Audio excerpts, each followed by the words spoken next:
Mr. Chairman. I'm going to ask the panel, but I think it's primarily Mr. Kendall. With the decline of the Soviet Union, we entered into some agreements for a lot of reasons to engage the Russians in providing us with technology of value to us. We were trying to divert their talent from creating that technology for one of our enemies and trying to find some basis for a positive relationship between the Russians and the United States. One of those dealt with the RD-180, the rocket engine that we have used to launch countless numbers of satellites successfully into space. Several years ago, it was the opinion of both the Authorizing and Appropriating Committee that it was time to build an American engine that could compete or replace the RD-180.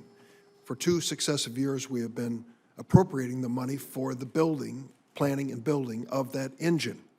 There is a war or debate, let's say a war of words, and a debate in Congress on the Senate side between the Authorizing Committee and the Appropriating Committee as to the fate of the RD-180 Russian rocket engine. There is at least the belief in the Authorizing Committee that we should stop cold, not buy any more of these Russian engines. What I have heard from the Department of Defense is that would leave the United States vulnerable to 2 possibilities, that we might then be at the mercy of a sole source, perhaps SpaceX, or that we would be forced to use engines not appropriate for a launch, like the Delta engine, and that may be more expensive if we go down that route rather than use RD-180 Russian engines while we're in transition. The transition, we think, will last 5 years to build a new American engine. I would like your comments on this state of play in terms of the use of RD-180s in transition, whether 5 years is reasonable, and if we fail to use RD-180 engines, what it would mean to our security and cost.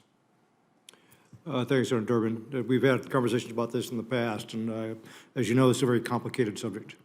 But the Department's goals have never changed. We want assured access to space, which means that we should have 2 ways to get our satellites into orbit, so that if one of them has a major failure and we have a big gap in capability, we still have another way to get to space. So number 1 is having assured access to space, meaning 2 sources. We want competition to keep costs down. We're discovering that with the advent of SpaceX into the launch business for the Department, that it's driving prices down substantially. So competition is very important to controlling cost. We also want to get off of the RD-180 as quickly as we can. We don't want to have that dependency on a Russian source for our space launch vehicles. The way we would like to move forward, and we think it is the best way from a business perspective, is through public and private partnerships for launch services. The Department doesn't buy either rockets or engines. It buys transportation services to get our satellites into space. What we'd like to do is non-traditional. It's a commercial model, basically, which says that we will provide funds to close the business case for companies that will then guarantee us future launches at a reasonable price. That's the nature of the business that we want agreement that we want to reach. And the funding that we asked for in 17 would allow us to do that if it's appropriated. The other way we could go is to just buy another engine. We could buy an engine for the Atlas rocket, and engines come together with rockets. You can't just take an engine and put it onto some rocket. It's designed for a specific rocket. We could buy a replacement engine for the RD-180 to use on the Atlas rocket.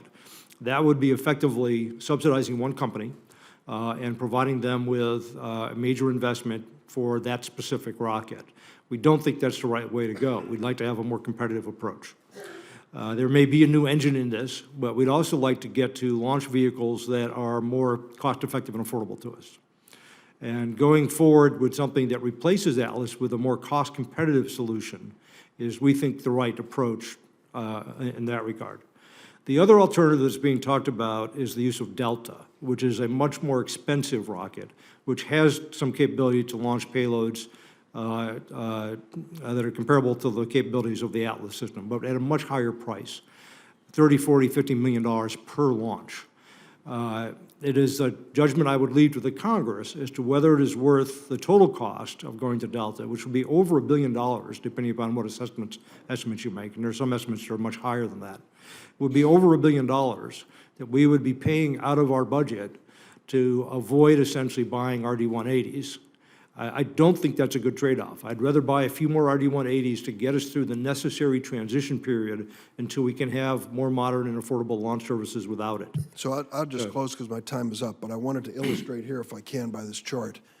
If we don't use Russian engines in transition while we're building this American engine, we're forced to use Delta engines through the United Launch Alliance, and that, we estimate, will cost, as Mr. Kendall said, between $1 billion and $2 billion more while we're building this new American engine, rather than using the cheaper Russian engine in transition. What does $2 billion mean?